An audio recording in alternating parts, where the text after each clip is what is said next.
മാറിച്ചെന്ന് ഞാൻ വിശ്വസിക്കുന്നു.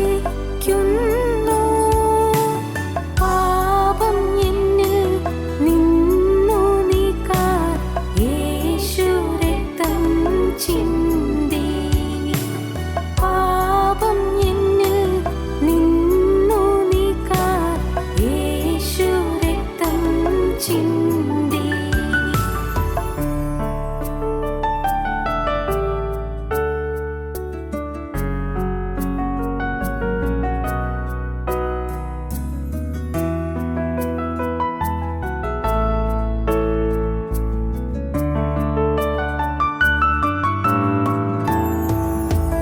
കള്ളൻ ക്രൂശിൻ ഊരവയിൽ കണ്ടു പാപ ശാന്തി.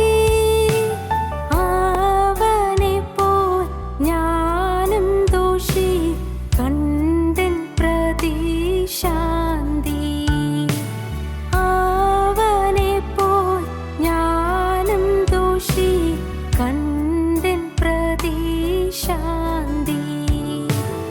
എൻ പേർക്കേശു മാറിച്ചെന്ന് ഞാൻ വിശ്വസിക്കുന്നു. പാപം എന്നിൽ നിന്നു നീക്കാൻ യേശു രക്തം ചിന്തി. പാപം എന്നിൽ നിന്നു നീക്കാൻ യേശു രക്തം ചിന്തി.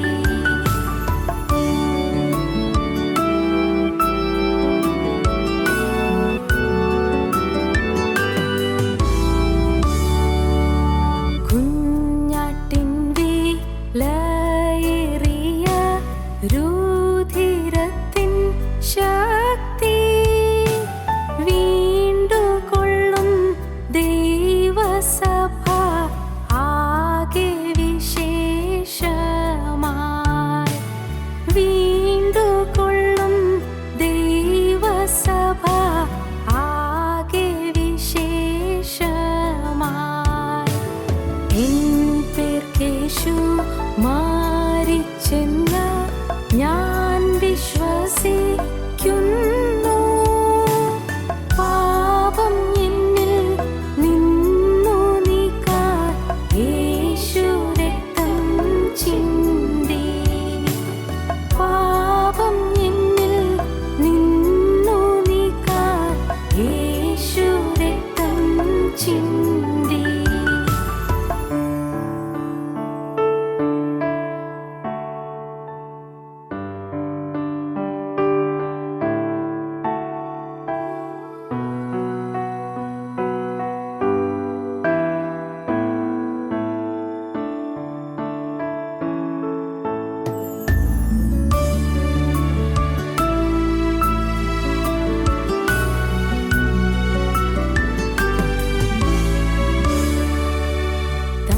തന്മുറിവിൻ രക്തനീർ ഞാൻ കണ്ടതിനു ശേഷം വീണ്ടെടുപ്പിൻ സ്നേഹം താനിൻ ചിന്ത ഇന്നും എന്നും.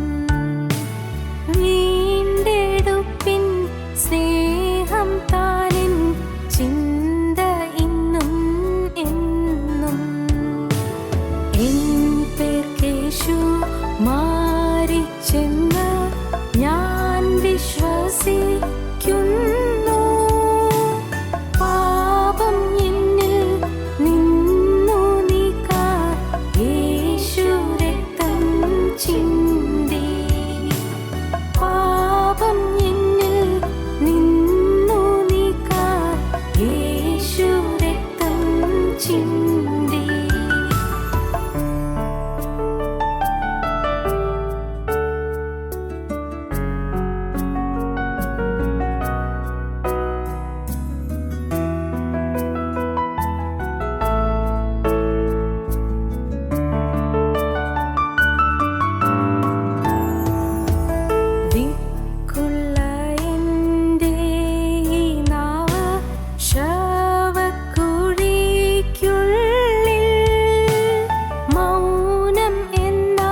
ഞങ്ങളും ക്രൂശിക്കപ്പെട്ട ക്രിസ്തുവിനെ പ്രസംഗിക്കുന്നു.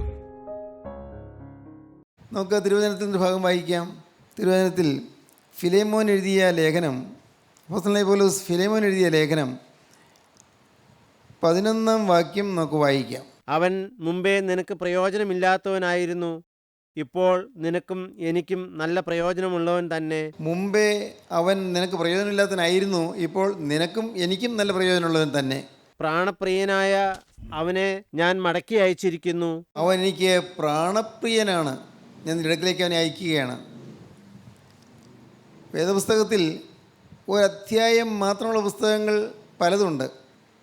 പഴയ നിയമത്തിൽ ഓബദ്യാവിൻ്റെ പുസ്തകം, ഓബദ്യാവിൻ്റെ പ്രവചനം ഒരു അധ്യായം മാത്രമേ ഉള്ളൂ.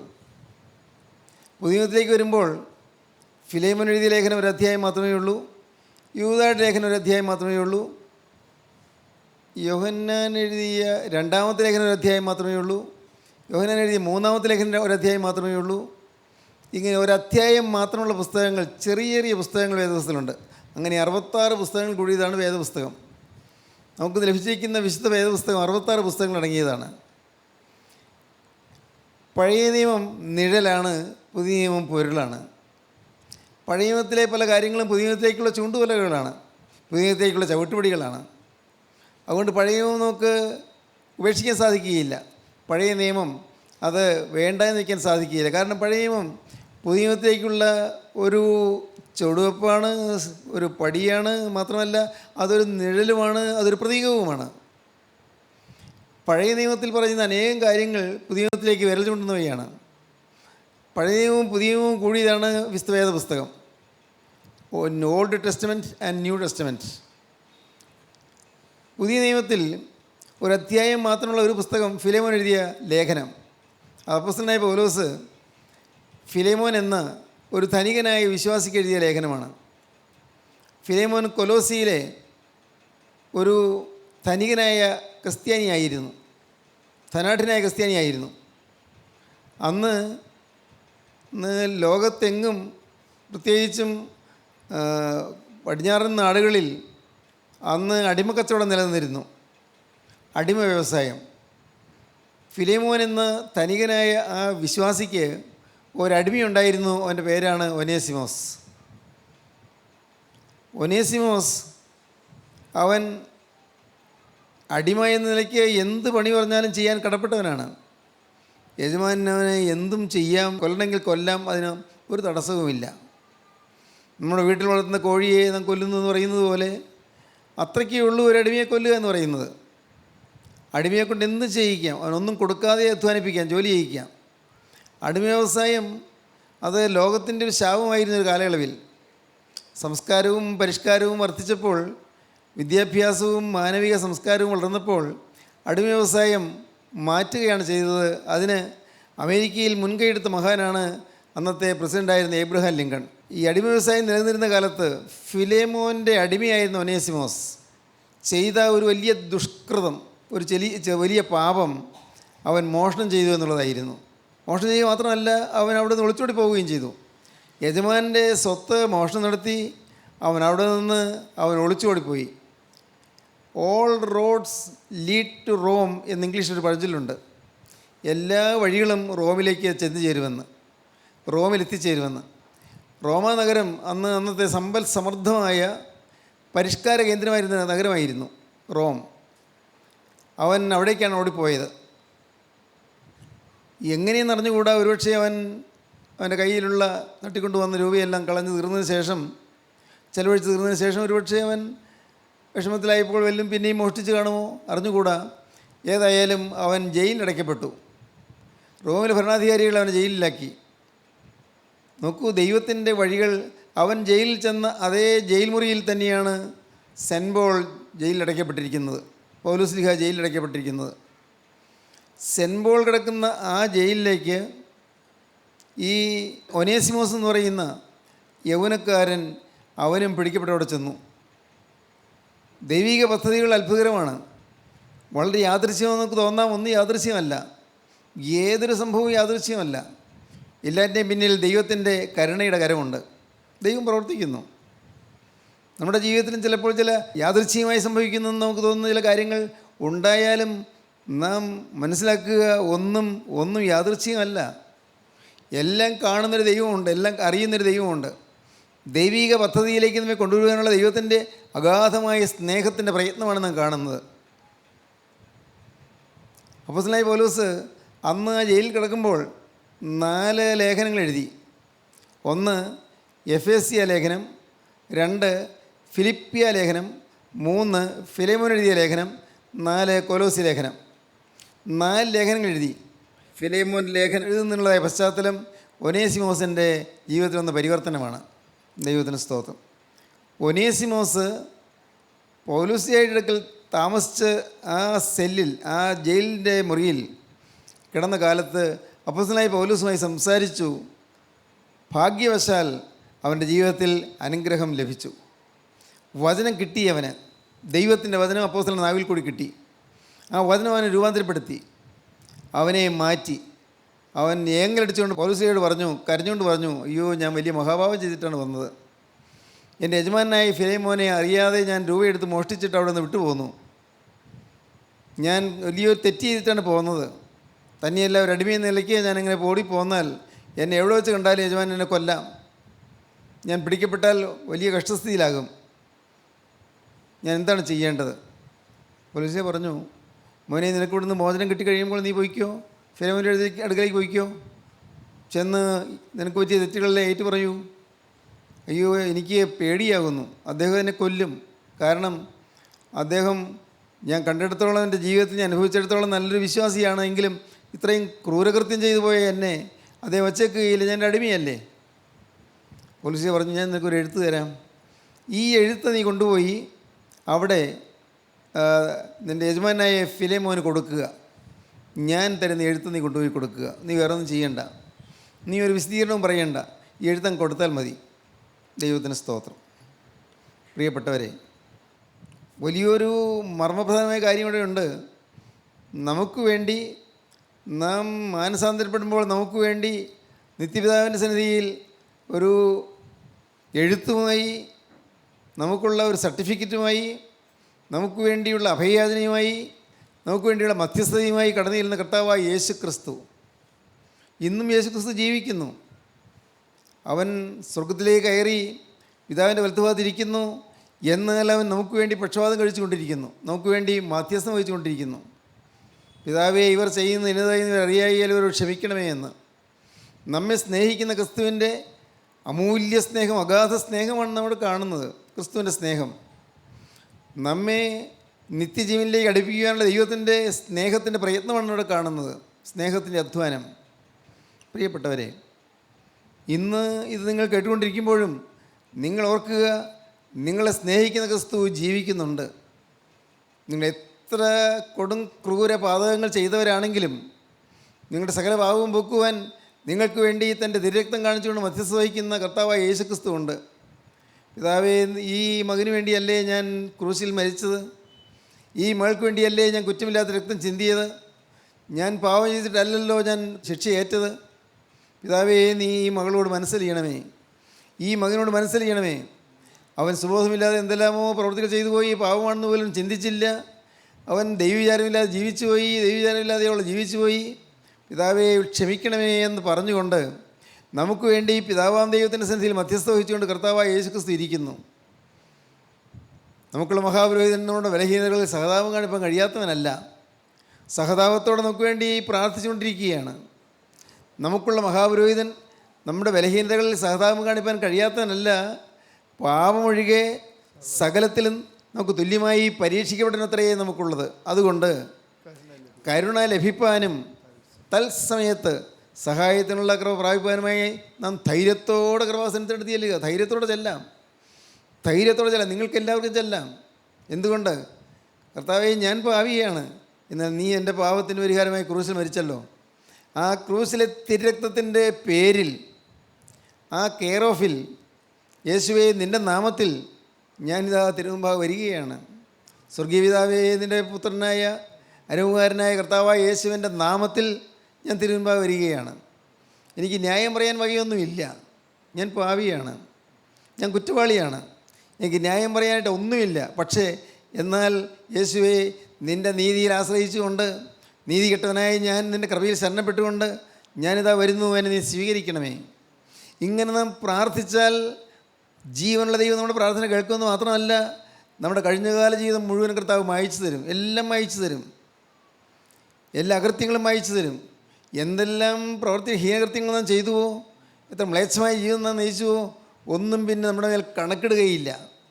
നിത്യതയിലേക്ക് നാം കടന്നു ചെല്ലുമ്പോൾ നമ്മുടെ പേരിലുള്ള അക്കൗണ്ട് ബുക്ക് തുറക്കും. ആ കണക്ക് പുസ്തകം തുറന്ന് നോക്കുമ്പോൾ നമ്മുടെ പേരിൽ തെറ്റുകളൊന്നും കാണുകയില്ല. തെറ്റില്ലഞ്ഞിട്ടല്ല, തെറ്റുണ്ടല്ലോ, പാവം വന്നിട്ടുണ്ട്. എന്തെല്ലാം തെറ്റുകളാണ് നാം ചെയ്തു പോയത്. പക്ഷേ അതെല്ലാം യേശുക്രിസ്തുവിൻ്റെ രക്തത്താൽ മാഞ്ഞു കഴിഞ്ഞിരിക്കുന്നു. ആ തിരുരക്തം പുരട്ടിയത് മായ്ച്ചു കളഞ്ഞിരിക്കുന്നു. ക്രിസ്തുവിൻ്റെ കുറ്റമില്ലാത്ത രക്തത്താൽ നമ്മുടെ പാവങ്ങളെല്ലാം മായ്ച്ചു കളഞ്ഞിരിക്കുന്നു. അതുകൊണ്ട് നമുക്ക് ധൈര്യമായി ദൈവത്തിൻ്റെ സന്നിധിയിലേക്ക് കടന്നു ചെല്ലാം, കൃപാസനത്തിലേക്ക് അടുത്ത് ചെല്ലാം. ദൈവത്തിന് സ്തോത്രം. ഇത് അനുഭവിക്കുന്നവരാണ് ഭാഗ്യശാലികൾ. കഴിഞ്ഞകാല ജീവിതത്തിലെ പാവങ്ങളെല്ലാം കഴുകപ്പെട്ടു എന്നുള്ള വിശ്വാസം ലഭിച്ച് കർത്താവിൻ്റെ കൃപയിൽ ആശ്രയിച്ച് ഒരു പുതിയ ജീവിതം നയിക്കുമെന്ന് തീരുമാനിച്ച് ജീവിതം കർത്താവിൻ്റെ കരങ്ങളിലേക്ക് കൊടുക്കുന്നവരാണ് ഭാഗ്യശാലികൾ. സ്നേഹിതരെ, ഞാൻ ചോദിക്കട്ടെ, നിങ്ങൾ നിങ്ങളുടെ ജീവിതം കർത്താവിന് കൊടുത്തിട്ടുണ്ടോ? എന്നെങ്കിലും നിങ്ങളൊരു തീരുമാനം എടുത്തിട്ടുണ്ടോ?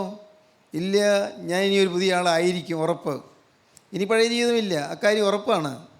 പഴയ ജീവിതത്തിലെ തിന്മകൾ ഇനിയില്ല. പഴയ വഴക്കോ പിണക്കമോ അഭിപ്രായ വ്യത്യാസമോ അകൽച്ചയോ ഭിന്നതയോ ഇനി ഉണ്ടാവുകയില്ല, അക്കാര്യം ഉറപ്പാണ്. ഇനി ഞാൻ എൻ്റെ ഭാര്യയെ സ്നേഹിക്കുമോളെ, കരുതുമോളെ, ബഹുമാനിക്കുമോളെ ഞാൻ ആദരവോടെ തന്നെ കാണുകയും ചെയ്യും. അവൾക്ക് വേണ്ടി ഞാൻ എൻ്റെ ജീവിതത്തിൽ ഞാൻ ചെയ്യാവുന്ന എല്ലാ നന്മകളും ഞാൻ ചെയ്യും. എൻ്റെ ഭർത്താവിനെ ഞാൻ അനുസരിക്കും, ഭർത്താവിന് കീഴ്പ്പെടും, ഭർത്താവിനെ ഞാൻ ഭയപ്പെടും, ഭർത്താവിന് കീഴടങ്ങി ഞാൻ ജീവിക്കും. ഞാനൊരു പുതിയ ദൈവസൃഷ്ടിയായി ഞാൻ ജീവിക്കും. ഇത് നമ്മുടെ ജീവിതത്തിൽ വന്നാൽ മതി. ആ ഒരു തീരുമാനം വന്നാൽ മതി. കഴിഞ്ഞതെല്ലാം കർത്താവ് മായ്ച്ചു തരും. കർത്താവേ, ഇതിൻ്റെ തിരുരക്തത്താൽ എനിക്ക് പാപമോചനം തരണമേ എന്ന് പ്രാർത്ഥിക്കണം. യോനേസിമോസിന് ഇതെല്ലാം പൗലോസിയെ പറഞ്ഞു കൊടുത്തു. മോനെ, നീ ചെയ്തത് വലിയ കുറ്റകൃത്യമാണ്, ഭയങ്കരമായ പാപമാണ് ചെയ്തത്. ഒരു അടിമ ഓടിപ്പോകാൻ പാടില്ല. അടിമ യജമാൻ്റെ അനുവാദം കൂടാതെ എങ്ങും പോകാൻ പാടില്ല. അടിമ മോഷ്ടിച്ചു എന്നുള്ളത് അതിലേറെ വലിയ തെറ്റ്. തെറ്റുകളൊന്നും രണ്ടും അല്ല നിനക്ക് വന്നത്. നിൻ്റെ അഹങ്കാരവും നിൻ്റെ തന്നിഷ്ടവും കൊണ്ട് നീ വലിയ വലിയ തിന്മകൾ നിൻ്റെ മേൽ വരുത്തി വെച്ച് കഴിഞ്ഞു. എന്നാൽ കുഞ്ഞെ, യേശുക്രിസ്തുവിൻ്റെ രക്തം സകല പാവം പൊക്കി നിന്നെ ശുദ്ധീകരിക്കും. കാരണം മോനെ, ഞാൻ പറഞ്ഞു തരാം, ഞാനും ഒരു നിഷ്ഠൂരനായിരുന്നു, ഞാനും ദൂഷകനായിരുന്നു, ഞാനും ദൈവസഭയെ ഉപദ്രവിച്ചവനായിരുന്നു, ഞാൻ സ്തേഫാനോസിനെ കല്ലെറിഞ്ഞപ്പോൾ അതിന് നേതൃത്വം കൊടുത്തവനായിരുന്നു, ഞാൻ ദൈവമക്കളെല്ലാം പീഡിപ്പിക്കുവാൻ ഇറങ്ങി പുറപ്പെട്ടവനായിരുന്നു. പക്ഷേ യേശുക്രിസ്തു എന്നെ സ്നേഹിച്ചു. മോനെ, യേശുക്രിസ്തു എന്നെ സ്നേഹിച്ചു. ഞാൻ നിഷ്ഠൂരനും ഉപദ്രവിയുമായിരുന്ന കാലത്തും യേശുക്രിസ്തു എന്നെ സ്നേഹിച്ചു. യേശുക്രിസ്തു ഒരു ദിവസം എന്നെ ആ തേജസ്സേറിയ ജാജ്വല്യമാനുമായ പ്രകാശം എന്നെ ചുറ്റി, വലയം ചുറ്റി എന്നെ മിന്നിക്കൊണ്ട് ആ പ്രകാശ ധോരണയിൽ നിന്ന് എന്നോട് സംസാരിച്ചു, ശൗലേ ശൗലേ, നീ എന്നെ ഉപദ്രവിക്കുന്നത് എന്ത് എന്ന്. ഞാൻ അത്ഭുതപ്പെട്ടു പോയി. ഇതുപോലെ ശബ്ദം ഞാൻ കേട്ടിട്ടില്ല. ഇതുപോലെ ഒരു ശബ്ദം ഞാൻ കേട്ടിട്ടില്ല. അതെനിക്ക് ചിന്തിക്കാൻ വയ്യാത്തൊരു ശബ്ദമാണ്. ഭൂമിയിൽ ആരുടെയും മുഖത്തുനിന്ന് കേട്ടിട്ടില്ലാത്തൊരു ശബ്ദം, ഹൃദയത്തെ തകർക്കുന്നൊരു ശബ്ദം, ഹൃദയത്തെ വെട്ടിപ്പിളരുന്നൊരു ശബ്ദം. ശൗലേ ശൗലേ, നീ എന്നെ ഉപദ്രവിക്കുന്നതെന്നാണ് എൻ്റെ കർത്താവിനോട് ചോദിച്ചത്, യേശുവിനോട് ചോദിച്ചത്. അവിടെ കണ്ണുകാഴ്ചയില്ലാത്തനായി ഞാൻ അവിടെ വീട് കിടന്നുകൊണ്ട്, അവിടെ നടു റോഡിൽ വീട് കിടന്നുകൊണ്ട്, ആ ദമസ്കോസ് റോഡിൻ്റെ ആ ഓരത്തെ ഞാൻ കവണ്ണ് കിടന്നുകൊണ്ട്, ആ പ്രകാശധോരണിയിലേക്ക് നോക്കാൻ കഴിവില്ല. അതിൻ്റെ കണ്ണുകൾ അന്ധമായി പോയ സമയത്ത്, കാഴ്ച മങ്ങിയവനായ സമയത്ത് ഞാൻ പറഞ്ഞു, നീ ആരാകുന്നു കർത്താവേ എന്ന്. മോനെ, നീ കേൾക്കുന്നുണ്ടോ എൻ്റെ അനുഭവ സാക്ഷ്യം? എൻ്റെ അനുഭവം എന്താണെന്ന് നീ കേൾക്കുന്നുണ്ടോ? ഞാൻ പറഞ്ഞു തരാം. അന്ന് ഞാൻ കേട്ടു യേശുവിൻ്റെ സ്വരം. ആദ്യം കേട്ടത് ശൗലേ ശൗലേ, നീ എന്നെ ഉപദ്രവിക്കുന്നത് എന്ത് എന്നാണ്. എന്നാൽ നീ ആരാകുന്ന കർത്താവ് ഞാൻ ചോദിച്ചപ്പോൾ രണ്ടാമത്തെ ശബ്ദം കേട്ടു, നീ ഉപദ്രവിക്കുന്ന യേശു ആകുന്നു ഞാൻ.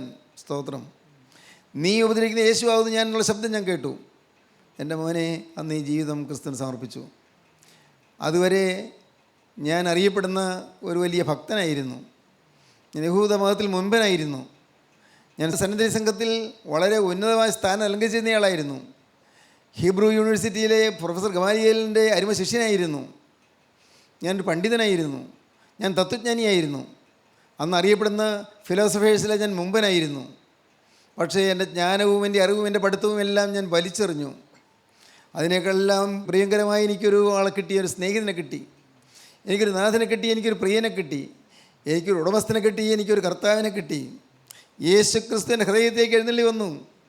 ആ നീ എന്നെ ഉപദ്രവിക്കുന്നത് എന്ന ശബ്ദത്തിൽ കൂടി, നീ ഉപദ്രവിക്കുന്ന യേശുവാകുന്നു ഞാൻ എന്നുള്ള വചനത്തിൽ കൂടി എൻ്റെ ഉള്ളിലേക്ക് വചനം കടന്നപ്പോൾ യേശു എൻ്റെ ഉള്ളിലേക്ക് കടന്നു വരികയായിരുന്നു. വചനം കടന്നപ്പോൾ യേശു വന്നു. സ്തോത്രം. മോനെ, നിനക്കും മനതിരിയാം, നിനക്കും നല്ല കാലം തുടങ്ങാം. ഒനേസിമോസ് ഏങ്ങലടിച്ച് കരയാൻ തുടങ്ങി. ഒനേസിമോസ് പറഞ്ഞു, അയ്യോ എനിക്ക് ഒരു വിധത്തിലും സമാധാനം കിട്ടുന്നില്ലല്ലോ. ഞാൻ അത്ര കൊടുങ്ക്രൂര പാതകമാണല്ലോ ചെയ്തു പോയത്. ഞാൻ യജമാനെ വിട്ട് ഓടിപ്പോകുന്നല്ലോ, ഞാൻ മോഷ്ടിച്ചുകൊണ്ട് പോകുന്നല്ലോ, എനിക്കൊരു ശാന്തിക്കൊരു മാർഗം കാണുന്നില്ലല്ലോ. ഞാൻ എന്തു പറഞ്ഞ് യജമാൻ്റെ അടുക്കലേക്ക് ചെല്ലും? കുഞ്ഞെ, ഞാൻ പറഞ്ഞു തരാം. ഈ ഫിലേമോൻ എന്ന നിൻ്റെ യജമാനൻ എനിക്ക് വളരെ പ്രിയനാണ്, എന്നെ വലിയ ബഹുമാനവുമാണ്. കാരണം എൻ്റെ വചനം കേട്ടാണ് അവൻ മാനസാന്തരപ്പെട്ടത്. അതുകൊണ്ട് ഫിലേമോൻ ഞാൻ എഴുത്ത് തന്നാൽ ആ എഴുത്ത് അദ്ദേഹം അതുപോലെ സ്വീകരിക്കും. ദൈവത്തിന് സ്തോത്രം. സഹോദരങ്ങളെ, ഇന്ന് ഈ വാക്കുകളെ നിങ്ങൾ കേട്ടുകൊണ്ടിരിക്കുമ്പോൾ നിങ്ങൾക്ക് യേശുക്രിസ്തുവിൻ്റെ സമാധാന ദൗത്യവുമായി നിങ്ങൾക്ക് ഇറങ്ങാം. യേശുക്രിസ്തുവിൻ്റെ സുവിശേഷ ദൗത്യവുമായി നിങ്ങൾക്ക് ഇറങ്ങാം. യേശുക്രിസ്തുവിൻ്റെ രക്ഷാ സന്ദേശവുമായി നിങ്ങൾക്ക് ഇറങ്ങാം. യേശുക്രിസ്തു വരുന്നതായ സമാധാനത്തിൻ്റെ സന്ദേശവുമായി നിങ്ങൾക്ക് ഇറങ്ങാം. യേശുക്രിസ്തു വരുന്നതായ സുവിശേഷ സത്യങ്ങളുടെ അത്ഭുതകരമായ പ്രപഞ്ചത്തിലേക്ക് അനേകരെ നിങ്ങൾക്ക് ആകർഷിക്കാം. സ്തോത്രം. നിങ്ങൾക്ക് വേണമെങ്കിൽ സാധിക്കും. നിങ്ങളുടെ യാതൊരു യോഗ്യതയും കർത്താവ് നോക്കുന്നില്ല. അതിന് യോഗ്യത വേണ്ട, അതിന് ഡിഗ്രി വേണ്ട, അതിന് പഠിത്തം വേണ്ട, അതിന് പാണ്ഡിത്യം വേണ്ട, അതിന് ശാസ്ത്രജ്ഞാനം വേണ്ട, ഒന്നും വേണ്ട. ആകെ വേണ്ടത് ഒരു ശുദ്ധ മനസ്സ്. എൻ്റെ കർത്താവേ, ഞാൻ പാവിയായ ഒരു മനുഷ്യൻ. ഒരു തുറന്ന ഹൃദയം. കർത്താവേ, ഞാൻ പാവിയായ ഒരു മനുഷ്യൻ, എനിക്ക് രക്ഷപ്പെടണമെന്ന് ആഗ്രഹമുണ്ട്, ദൈവരാജ്യത്തിൽ പോകണമെന്ന് എനിക്ക് ആഗ്രഹമുണ്ട്. കർത്താവേ, നീ എന്നോട് ക്ഷമിക്കണമേ, അല്ലെങ്കിൽ ഞാൻ എന്ത് ചെയ്യും? എൻ്റെ കർത്താവേ, നീ എന്നോട് പൊറുക്കണമേ. ഒരിക്കലും പൊറുക്കാനാവാത്ത പാവങ്ങൾ പോലും ചെയ്തവനാണ് ഞാൻ.